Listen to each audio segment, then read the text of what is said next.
30 degree Celsius তাপমাত্রা ও 95 kilo Pascal চাপে 250 millilitre এ গ্যাসের ভর 0.2 গ্রাম হয়। ওই গ্যাসের আণবিক ভর কত? তাপমাত্রা দেওয়া আছে 30 degree Celsius, T equal 30 degree Celsius. Kelvin করলে 273 যোগ করতে হবে।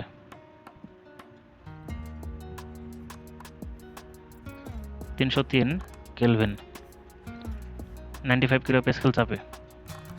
পি এর মান দেওয়া আছে 95 কিলো প্যাসকেল। আমরা যেহেতু লিটার অ্যাটমসফিয়ার এককে অঙ্কটা করব, এজন্য আমরা কিলো প্যাসকেলটাকে অ্যাটমসফিয়ার এককে প্রকাশ করব। এই জন্য 95কে আমরা ভাগ করব 101.325, তাহলে এটা হয়ে যাবে অ্যাটমসফিয়ার। আয়তন দেওয়া আছে 250 millilitre, V equal 250 millilitre.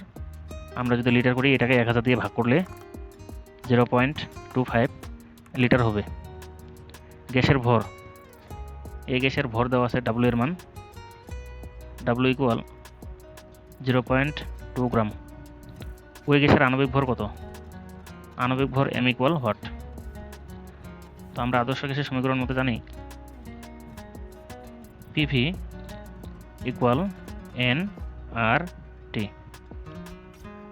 PV equal আমরা এনকে লিখতে পারি ডাব্লিউ ভাগ এম আর টি। যেহেতু আমরা এম এর মান বের করব, এই জন্য এমটাকে সমান চিহ্নের বাম পাশে নিয়ে যাব। ডাব্লিউ আর টি ভাগ পিভি। আমরা যদি মানগুলো বসাই দিই, ডাব্লিউ এর মান 0.2, আর এর মান 0.0821, টি এর মান 303, পি এর মান 95 ভাগ 101.325 ইন্টু ভি এর মান হলো 0.25। ফলাফল আসবে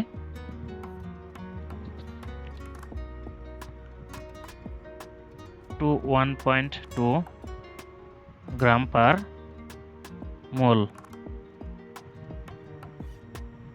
অতএব আণবিক ভর হবে 21.2।